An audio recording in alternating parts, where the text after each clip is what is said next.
All right, let's get right into it. Today, we're talking about something huge, burnout in healthcare. It's this crisis of joy that's happening inside the very profession that's all about caring for people. So, how on earth did we get here? And, more importantly, how do we get back? Let's dive in. This quote from Donald Burke, man, it just hits the nail on the head, right?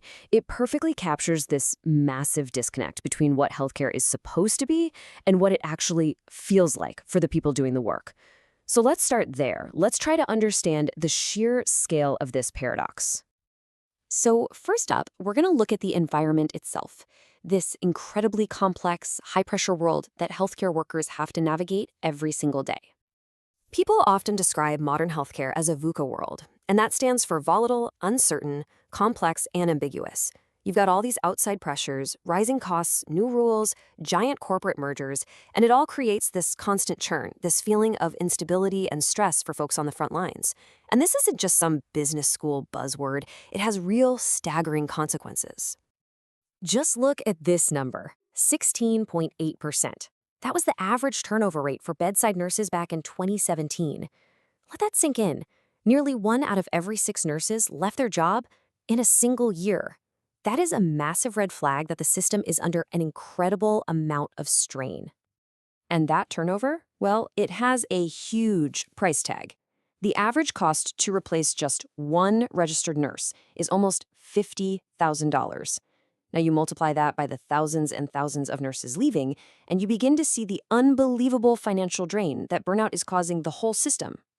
So, what's really driving all this?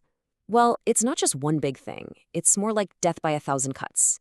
It's the staffing shortages, the constant changes, not being sure what your role is, poor teamwork, not feeling respected or even physically safe. It's this relentless storm of daily frustrations that just wears people down and chips away at the joy that brought them to this work in the first place. Okay, so that's the big picture. Now let's zoom in and see what this feels like on a personal level, especially for somebody who's just starting out. This is where those system-wide pressures get really, really personal. There's actually a name for this experience, reality shock. And it's exactly what it sounds like. You spend years in school, preparing, learning, and then bam, you're thrown into the chaotic, real world of the job, and you're just expected to perform like a veteran, but you don't have the experience. It can leave you feeling insecure, depressed, even powerless. And this shock, it's a journey. It kind of unfolds in phases. At first, there's the honeymoon phase, right? Everything's new and exciting. But then comes the shock and rejection phase. That's when the bad days start to outnumber the good ones, and it gets really tough. But here's the good news. There is a recovery phase where you start to find your feet, your sense of humor comes back, and you figure things out. I mean, just look at this contrast here. It's night and day. As a student, you're in this controlled, supportive environment. You have an instructor who's got your back. But the second you graduate, boom, you're completely accountable, the workload is insane, and that safety net of getting help, well, it might not be there. It's a massive, massive leap. Okay, so we've painted a pretty tough picture. The system is stressed, new grads are in shock. So what do we do about it? How can organizations actually fight back? Well, thankfully, there are some really powerful system-level solutions out there. It all starts with this one simple question.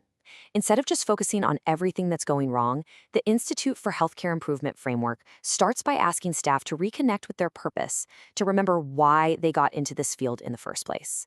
It completely changes the conversation from being about problems to being about meaning. And that question is the kickoff for a really clear 4-step game plan. First, you ask what matters. Then, you identify all those daily frustrations. From there, the entire organization has to commit to making joy a real priority. And finally, you test small changes to see what actually moves the needle. And I absolutely love this metaphor they use, pebbles in the shoe. Think about it. Burnout isn't usually caused by one giant catastrophe.